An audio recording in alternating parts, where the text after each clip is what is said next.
오늘 저희가 함께 좀 깊이 들여다볼 이야기는 바로 형제복지원 사건입니다. 네. 보내주신 자료, 형제복지원, 국가가 외면한 3천 명의 비명, 이 발췌문을 토대로 할 텐데요. 이게 1980년대 대한민국 부산에서 어떻게 보면 국가 주도하에 수많은 사람들이 불황인이다 이런 이름으로 붙잡혀서요. 네, 맞습니다. 끔찍한 인권 유린을 당했는지 그 좀 충격적인 진실을 담고 있습니다. 한번 시작해보죠. 아니 근데 이게 어떻게 가능했을까요? 예를 들어 1984년 부산인데 네. 9살 한종선 어린이가 길에서 아버지를 기다리다가 갑자기 사라졌어요. 네. 근데 경찰은 찾지 못했다. 아니 찾을 수가 없었다고 해야 하나요? 왜냐면 아이를 데려간 게 바로 국가였기 때문이라는 거죠. 그렇죠. 그게 핵심입니다. 오늘 저희가 이 자료들을 보면서요. 국가라는 이름으로 어떻게 이런 폭력이 자행됐는지 그 실체 또 그 안에서 사라져간 목소리들 그리고 이게 벌써 40년이 지났는데 지금까지 이어지는 생존자분들의 외침을 좀 따라가 보려고 합니다. 네. 이 잊혀진 이야기가 오늘 이걸 듣고 계신 당신에게 어떤 질문을 던지는지 같이 한번 파헤쳐 보시죠.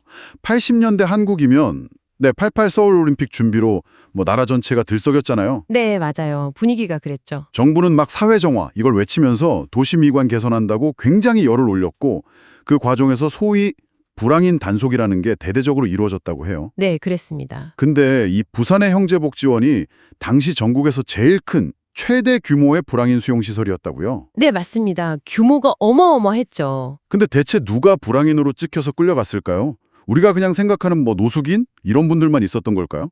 자료에 나온 사례들을 보면요. 전혀 그렇지 않다는 걸 알 수 있습니다. 이게 뚫려간 사람들한테 무슨 공통점이 있었냐 하면 사실상 없다는 게 핵심이에요. 공통점이 없다. 네, 그냥 운이 나빴던 거죠. 그 시간에 그 장소에 있었다는 이유만으로 끌려간 경우가 너무 많아요. 예를 들면 14살 박태길 군 같은 경우는 공원에서 그냥 잠들었는데 신분증이 없다는 이유로 경찰한테 끌려갔어요. 세상에. 부모님 연락처 같은 건 묻지도 않았다고 하고요. 또 9살 한종선 군은 길에서 아버지를 기다리다가 그리고 초등학교 3학년 김대호 씨 같은 분은 아무 이유 없이 3번이나 끌려갔다는 증언도 있습니다. 정말. 아니 무슨 이런 황당한 일이 그럼 신분증이 없거나 옷차림이 좀 남루해 보이거나 아니면 길을 잃었다거나 그냥 그런 이유만으로 경찰 눈에 그렇게 보이면 끌려갈 수 있었다는 건가요? 이게 무슨 법적인 근거는 있었던 건지 좀 의문인데요. 바로 그 지점이 중요합니다. 형식적인 근거는 있긴 있었어요. 1975년에 만들어진 내무부 훈령 제410호라는 게 있었습니다. 내무부 훈령 4.15요? 네, 이 훈령이 경찰한테 불황인으로 보이는 사람을 영장 없이 그냥 단속하고 수용할 수 있는 권한을 준 거죠. 영장 없이요? 네, 근데 문제는 그 불황인이라는 정의 자체가 너무나 모호했다는 거예요. 사회 풍토문란자, 주민 집단자 이런 식이니까요. 그야말로 코에 걸면 코걸이, 귀에 걸면 귀걸이식이네요. 그렇죠. 그냥 경찰이 보기에 행색이 초라하거나 신분증 없거나 길 잃은 것 같으면 그걸로 끝이었던 거죠. 사실상 경찰의 자위적인 판단에 모든 게 맡겨진 셈이었습니다. 듣고 보니까 이게 단순히 그냥 어느 복지시설 하나의 문제가 아닌 것 같습니다. 네, 맞습니다. 국가가 어떤 정책적인 필요에 의해서 불황인이라는 낙인을 막 찍어내고 경찰은 그 지침에 따라서 좀 무분별하게 사람들을 잡아들이고 형제복지원 같은 곳은 그 사람들을 가두는 역할을 딱 맡은 거대한 시스템처럼 돌아갔다는 그런 이야기군요. 정확하게 보셨습니다. 특히 저희가 주목해야 할 부분이 2020년에 부산시에서 조사를 했는데요. 그 결과를 보면 피해자의 무려 74.5%가 15세 이하 미성년자였다는 거예요. 74.5%나요? 네. 미성년자가요? 네. 그리고 그 피해자들의 절반 정도가 자신을 잡아간 주체를 경찰로 지목했습니다. 경찰이 직접이요? 네네. 심지어 배가 고파서 빵 하나 훔친 아이조차 경찰 손에 이끌려서 형제복지원으로 보내졌다고 합니다. 그러니까 이걸 단순한 시설 비리 문제로 볼 게 아니라 국가가 기획하고 실행한 아주 체계적인 폭력으로 봐야 하는 이유가 바로 여기에 있는 겁니다. 국가의 어떤 깨끗한 거리라는 목표를 위해서 시민의 정말 기본적인 권리가 그냥 무참히 짓밟힌 거죠. 그렇게 경찰 손에 끌려서 도착한 형제복지원, 그 앞에는 거대한 성벽하고 철문이 있었다고 하죠. 네. 그분이 딱 닫히는 순간 모든 게 달라졌을 텐데요. 그 안에서는 대체 어떤 일들이 벌어졌을까요? 자료에 따르면요. 도착하자마자 일단 옷을 다 벗기고 번호로 불렀다고 합니다. 번호로요? 네. 아까 말씀드린 14살 박태길 군 증언처럼 자기 이름 대신에 그냥 번호로 불리는 그 순간의 수치심, 이건 정말 말로 표현할 수가 없었을 겁니다. 인간으로서의 어떤 정체성을 지우는 첫 단계였다고 볼 수 있죠. 그리고 그 내부는요. 완전한 군대식 조직이었습니다. 원장 박인근 아래로 중대장, 소대장, 조장 이렇게 쫙 이어지는 위계 질서가 있었고요. 3,000명이 넘는 그 많은 인원을 48개 소대로 나눠서 관리했다고 합니다. 군대식 관리라면 매일 제식 훈련 같은 것도 받고 그랬다는 건가요? 네, 그렇습니다. 매일 아침에 군가를 부르고 군대식 제식 훈련을 받아야 했어요. 근데 만약에 조금이라도 자세가 흐트러지거나 구령을 틀리면 바로 그냥 몽둥이 찜질이 날아왔다고 하죠. 몽둥이 찜질이요? 네, 생존자들은 군대보다 더 혹독했다고 증언을 합니다. 근데 더 끔찍한 건요. 자신들을 가두는 그 감옥 있잖아요. 그걸 스스로 짓게 했다는 점입니다. 네, 직접이요. 네, 생존자 하인복 씨 증언에 따르면 10살도 안 된 아이들이 하루에 10시간씩 돌을 캐고 날라서 담을 쌓았다고 합니다. 무슨 중장비가 있었던 것도 아니고요. 그냥 맨손이랑 아주 원시적인 도구만으로 산을 깎고 건물을 지은 거죠. 와. 그리고 봉제, 목공, 철공 이런 공장에서는 밤낮 없이 강제 노역에 시달렸고요. 이건 명백한 노예 노동이었습니다. 상상만 해도 정말 끔찍하네요. 그런 환경에서 폭력은 어느 정도 수준이었을까요? 폭력은 그야말로 그냥 일상이었습니다. 생존자들 표현에 따르면 구타를 밥 먹는 것보다 더 자주 당했다고 할 정도니까요. 밥 먹는 것보다 더요? 네. 야구방망이, 강목, 쇠파이프 같은 둔기가 그냥 동원됐고요. 원장 박인근도 직접 폭행에 가담해서 아이들을 막 발로 짓밟기도 했다고 합니다. 그리고 한 명이 잘못하면 소대 전체가 맞는 연대 책임. 이건 기본이었고요. 연대 책임까지? 네. 탈출을 시도하다가 잡히면 피떡이 되도록 맞았다고 해요. 말 그대로 그냥 온몸이 피멍으로 뒤덮일 때까지 구타를 당했다는 뜻이죠. 정말 말로 표현하기가 어려운 참상입니다. 그런데 이런 드러난 폭력 말고 또 다른 형태, 좀 감춰진 폭력도 있었다고요? 네, 그렇습니다. 이게 술견 아래 감춰져 있던 문제인데 바로 성폭력 문제입니다. 성폭력이요? 네, 공식적으로는 금지되어 있었다고는 하지만 실제로는 동성 간 성폭행이 아주 만연했고 특히 남자 아동들이 주요 피해자였다고 합니다. 그리고 최근에 그 진실화해위원회 조사에서는 여성 수용자에 대한 성폭력이나 강제 낙태 정황까지 드러나기로 했습니다. 와, 정말 이곳은 사람을 살리는 무슨 복지원이라는 탈을 썼지만 실제로는 그냥 사람을 죽이는 곳이나 다름없었군요. 그렇습니다. 운영된 게 한 12년 정도 되는데요. 그동안 공식적으로 확인된 사망자만 513명이었습니다.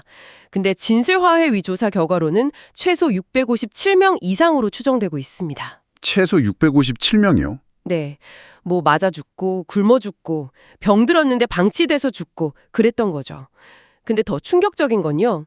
그렇게 사망한 시신을 한 구당 300만 원에서 500만 원 정도를 받고 의과대학 해부 실습용으로 팔아넘겼다는 증언까지 나왔다는 점입니다. 세상에, 시신을요? 돈을 받고? 네, 생존자들의 그 고통뿐만 아니라 죽음까지도 돈벌이 수단으로 삼았던 거죠. 탈출은 불가능했을까요? 아니, 그렇게 끔찍한 곳이라면 정말 누구나 벗어나고 싶었을 것 같은데요? 탈출은 거의 불가능에 가까웠다고 봐야 합니다. 일단 높은 담장의 경비견도 있었지만 바로 옆에 군부대가 위치해 있었거든요. 군부대요? 네. 근데 이 군부대가 복지원하고 서로 협력하는 관계였다는 증언이 많습니다. 담 넘는 사람을 보면 군부대에서 복지원으로 바로 연락해주고 심지어 군인이 직접 탈출자를 잡아서 돌려보내기도 했다고 합니다. 군인까지? 네. 만약에 탈출에 실패하면 나는 도망가다 잡혔습니다. 이런 팻말을 목에 걸게 하고요. 사람들 앞에서 공개적으로 구타하고 조리돌림을 당해야 했습니다. 이런 공포는 탈출하려는 의지 자체를 그냥 꺾어버렸을 겁니다.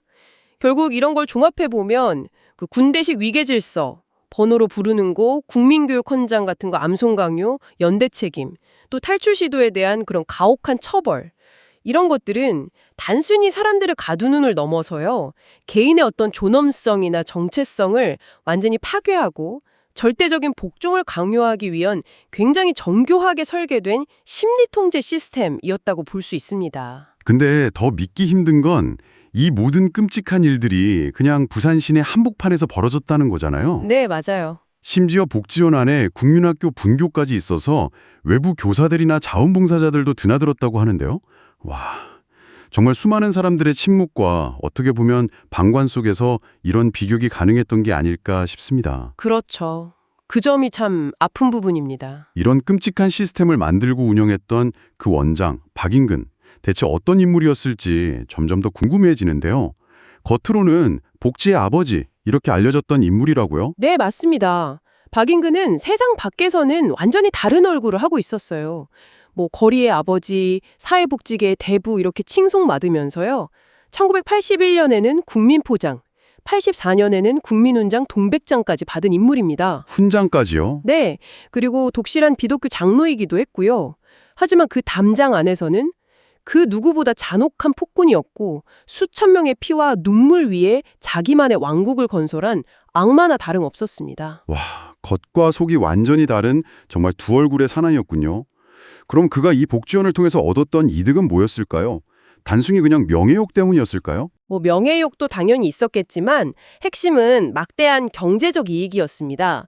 박인근은 이 고통을 돈으로 바꾸는데 아주 능수능란했어요. 돈으로요. 네. 첫째는 정부로부터 받은 막대한 지원금. 이게 80년대 기준으로 연 20억 원대에 달하는 돈인데 이걸 횡령했습니다.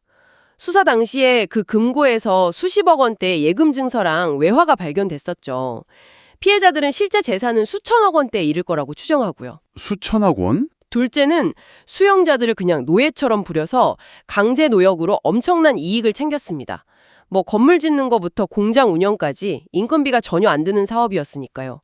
그리고 셋째는 아까 말씀드렸듯이 시신 판매 의혹까지 받고 있는 거죠. 그런데 정말 기가 막힌 건요. 이 끔찍한 사실들이 드러난 이후에도 그의 사업이 계속되었다는 점 아닌가요? 맞습니다. 그게 정말 이해하기 어려운 부분이죠. 사건이 터지고 나서도 형제복지원은 형제복지지원재단 이렇게 이름만 살짝 바꿔서 계속 운영됐고요. 박인근의 가족들은 또 다른 복지시설이나 대안학교까지 운영하면서 국가 지원금을 계속 받았습니다. 지원금을 계속 받았다고요? 네, 박인근 본인은 2016년에 뭐 제대로 된 사과나 처벌 없이 그냥 부유하게 살다가 86세로 사망했죠. 그가 받았던 훈장조차도 2018년에야 겨우 취소됐습니다. 아니 어떻게 이런 일이 가능했을까요? 이게 단순히 박인근이라는 한 개인의 악행이나 뭐 그를 비호하는 세력 이것 때문만은 아닐 것 같은데요. 네, 여기서 아주 중요한 지점이 나옵니다. 박인근의 그냥 단순한 악당으로만 볼 수 없는 이유죠. 그는 사실상 국가의 사업 파트너였다고 봐야 합니다. 사업 파트너요? 국가와? 네. 당시 군사 정권은 올림픽을 앞두고 있었잖아요.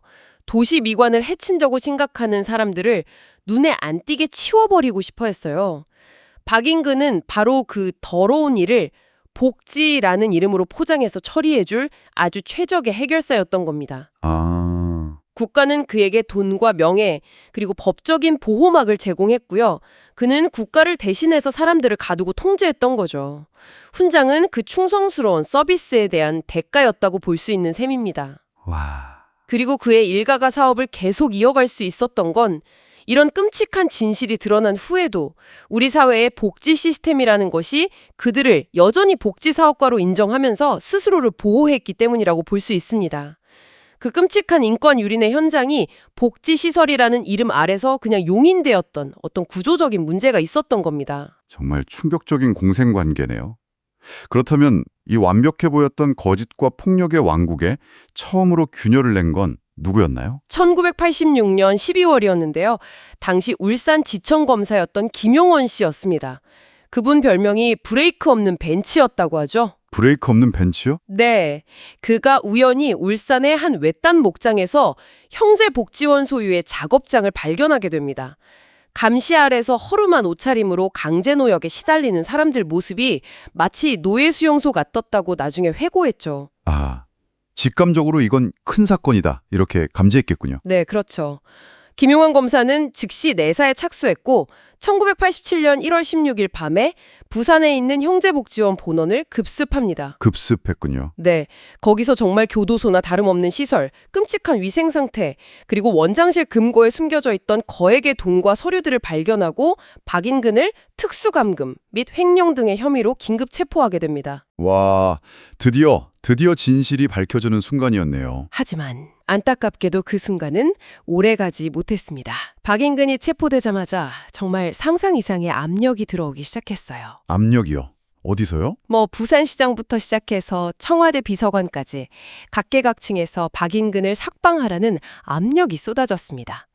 심지어 당시 전두환 대통령이 이 사건 보고를 받고는 박인근 원장은 거리의 불황아들을 돌봐온 훌륭한 사람인데 왜 구속하느냐 이렇게 질책하면서 사실상 수사 중단을 지시했다는 증언도 나왔습니다. 대통령이 직접이요? 네. 대통령의 이 한마디는 사실상 수사 가이드라인이나 마찬가지였겠죠. 결국 그 젊은 검사의 정의감은 거대한 권력 앞에서 좌절될 수밖에 없었군요. 네, 그랬습니다. 상부에서는 살인이나 폭행 같은 핵심적인 인권 유린 문제는 그냥 덮고 횡령 같은 일부 혐의만 수사하라는 지시가 내려왔습니다. 3,000명이 넘는 수용자 전원을 조사하려던 계획도 당연히 무산됐고요. 근데 공교롭게도 이 시기가 서울대생 박종철 고문치사 사건이 터지면서 온 나라가 민주화 항쟁으로 들끓던 바로 그때였습니다. 박종철 사건이랑 겹쳤군요. 네. 이게 참 역사의 비극적인 아이러니죠. 모든 관심이 그 정치적인 격변에 쏠리면서 이 형제복지원이라는 거대한 인권 참사는 사회적인 관심 밖으로 그냥 밀려나서 순식간에 잊혀졌습니다. 어떻게 보면 독재 정권의 폭력이라는 본질은 같았는데도 이름 없고 힘없는 불황인들의 고통은 역사의 뒤안길로 사라져버린 겁니다. 수사가 그렇게 축소되었으니 재판 결과도 어느 정도 예상은 되는데요. 박인근은 결국 어떤 처벌을 받았나요? 결국 박인근은 횡령, 그리고 외화관리법 위반, 또 울주 작업장에 대한 일부 특수감금 혐의, 이렇게 비교적 좀 가벼운 혐의로만 기소가 됐습니다. 가벼운 혐의로만요? 네. 수백 명의 죽음, 수천 명에 대한 그 잔혹한 폭력, 강제 노역 같은 본질적인 범죄는 아예 기소조차 되지 못했죠. 재판의 가장 큰 쟁점은 특수감금죄가 성립하느냐 마느냐였는데요. 박인근 측 변호인들은 이건 내무부 훈령 410호에 따른 정당한 공무수행의 일환으로 불황인을 수용한 것이지 불법 감금이 아니다, 이렇게 주장을 했습니다. 그러니까 국가가 시킨 일을 했을 뿐이다, 이런 논리군요. 법원은 이걸 받아들였나요? 놀랍게도 네, 1989년에 대법원이 이 주장을 받아들여서 특수감금 혐의에 대해서 최종적으로 무죄를 선고했습니다. 무죄요? 특수감금에 대해서? 네, 판결 요지는 내무부 훈령에 따른 불황인 수용 행위는 정당한 직무 행위라서 위법성이 조각된다. 그래서 감금죄가 성립하지 않는다는 것이었습니다. 국가의 행정지침이 헌법에 보장된 신체의 자유보다 더 위에 있다고 판단한 거죠. 와, 법원이 그렇게 판단했다니. 당시 그 파기환송심을 맡았던 대구 고등법원에서는 이 대법원 판결에 좀 이의를 제기하면서 다시 유죄를 선고하기도 했어요. 사법부 내부에서도 논란이 있었던 거죠. 하지만 최종적으로 대법원은 무죄를 확정했습니다. 결국 최종적으로 박인근은 횡령 같은 일부 혐의만 유죄로 인정돼서 징역 2년 6개월이라는 아주 가벼운 처벌을 받는데 그쳤군요. 네, 맞습니다. 수많은 사람들의 삶을 파괴하고 죽음으로까지 내몬 대가라고 하기에는 너무나 터무니없는 결과입니다. 그렇습니다. 이 판결은 단순히 박인근이라는 개인에게 면죄부를 준 것을 넘어서요, 국가가 저지른 범죄에 대해서 사법부가 이건 합법이다, 이렇게 도장을 찍어준 행위나 다름없었습니다. 사법부까지. 네, 행정부의 정책 수립과 수사 방해, 입법부의 방관에 이어서 사법부마저 국가폭력을 정당화하면서 국가 전체가 공범이라는 것을 인정한 셈이 된 거죠. 더 나아가서 이 판결은 형제복지원뿐만 아니라 당시 전국에 흩어져 있던 비슷한 수용시설 전체의 법적인 보호막을 쳐주는 결과를 낳았습니다. 그래서 수십 년 동안 피해자들은 국가를 상대로 소송을 제기하는 것조차 제대로 하기 어려웠습니다. 법이 그들의 편이 아니었던 거죠. 그 지옥 같은 시설에서 살아남은 사람들, 그분들은 그 후에 어떻게 되었을까요? 세상 밖은 그들에게 좀 안전한 곳이었을지 궁금합니다. 안타깝게도 세상 밖은 또 다른 지옥이었다고 표현하는 게 맞을 것 같습니다. 또 다른 지옥이요? 네, 어린 시절을 그냥 통째로 빼앗겨 버렸잖아요. 배움의 기회를 놓쳤고 그 과정에서 가족들하고도 뿔뿔이 흩어졌습니다. 사회에 나와서는 불황인 수용시설 출신이라는 낙인이 찍혀서 제대로 된 직업을 갖기도 어려웠고요. 평생 끔찍한 기억과 트라우마에 시달려야 했습니다. 뭐 술이나 약물에 의존하거나 극단적인 선택을 하신 생존자분들도 적지 않았다고 합니다. 정말. 그러면 수십 년 동안 이 끔찍한 진실은 어떻게 다시 세상에 알려지게 된 건가요? 2012년이었는데요. 9살 때 형제복지원에 끌려갔었던 생존자 한종선 씨가 국회 앞에서 1인 시위를 시작하면서부터입니다. 한종선 씨의 1인 시위요? 네, 그분이 직접 그린 그 형제복지원 내부에 참혹한 풍경 그림들이 있었거든요. 그게 인터넷을 통해서 퍼져나가면서 사회적으로 큰 충격을 주었죠. 아, 그 그림들. 저도 본 기억이 납니다. 네, 그분의 용기 있는 외침에 다른 생존자분들이 이제 하나둘씩 모여들기 시작했고요. 언론이나 시민사회의 관심도 점차 커지기 시작했습니다. 마침내 국가도 좀 움직이기 시작했군요. 네, 아주 오랜 싸움 끝에요. 2022년 8월에 2기 진실화훼를 위한 과거사 정리위원회, 줄여서 진실화위라고 하죠. 여기서 형제복지원 사건을 국가의 부당한 공권력 행사에 의한 중대한 인권 침해 사건으로 공식 규정을 했습니다. 국가가 드디어 책임을 인정한 거군요. 네, 국가가 처음으로 책임을 인정한 아주 역사적인 순간이었습니다. 그리고 사망자 수도 최소 657명 이상으로 다시 확인을 했고요. 이걸 근거로 해서 피해자분들이 국가를 상대로 손해배상 소송을 제기했고 2025년에는 대법원에서 국가 배상 책임을 인정하는 첫 확정 판결이 나오기도 했습니다. 40여 년 만에요? 너무나 늦은 정의의 실현이네요. 정말 너무 늦었죠. 하지만 이걸로 모든 문제가 다 해결된 것은 아니겠죠. 그렇습니다. 이게 수만 망에 달할 것으로 추정이 되는데요. 모든 피해자분들이 개별적으로 소송을 통해서 피해 사실을 입증하고 배상을 받는다는 것은 현실적으로 매우 어렵습니다.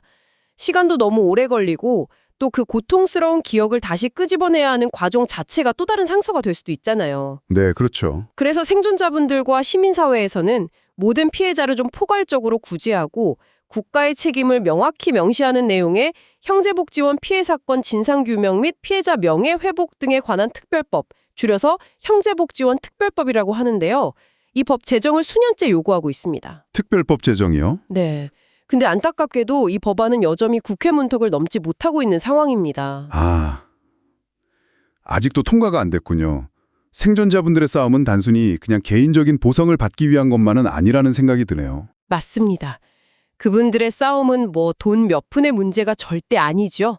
자신들이 겪었던 그 야만적인 국가 폭력이 다시는 이 땅에서 반복되지 않기를 바라는 어떻게 보면 절규에 가깝습니다. 절규. 네.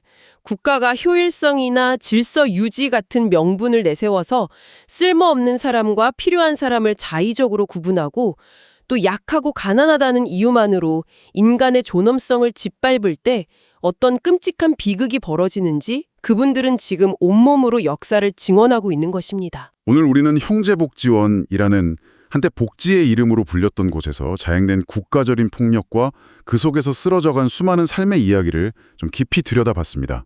국가가 정화와 효율을 앞세울 때 개인의 삶이 얼마나 처참하게 파괴될 수 있는지를 보여주는 참 비극적인 역사였습니다. 네. 이 이야기는 결코 그냥 과거의 기록으로만 남을 수는 없을 것 같습니다. 여전히 현재 진행형인 생존자분들의 고통이고요. 또 그분들의 자녀 세대에게까지 이어진 아주 깊은 상처입니다. 네. 또한 국가 권력의 폭주와 사회적인 무관심이 만났을 때 어떤 참혹한 결과를 낳을 수 있는지 보여주는 아주 생생한 경고이기도 합니다. 특별법 제정을 위한 생존자분들의 외침은 지금도 계속되고 있습니다. 이분들의 목소리에 귀를 기울이고 응답하는 것은 과거에 대한 책임뿐만 아니라 미래를 위한 우리 사회 전체의 의무일 것입니다. 이 이야기가 오늘 듣고 계신 당신에게는 어떤 질문을 던지고 있을까요? 잠시 멈춤. 자료 말미에 인용된 한 생존자분의 목소리가 계속 귓가에 맴돕니다. 우리는 그냥 인간으로 살고 싶었어요. 네. 40여 년 전 국가는 그들의 존재를 지우려고 했고 법원은 그 고통을 외면했으며 우리 사회는 너무나 오랫동안 침묵했습니다. 하지만 그분들은 살아남아서 마침내 우리 앞에 다시 섰습니다.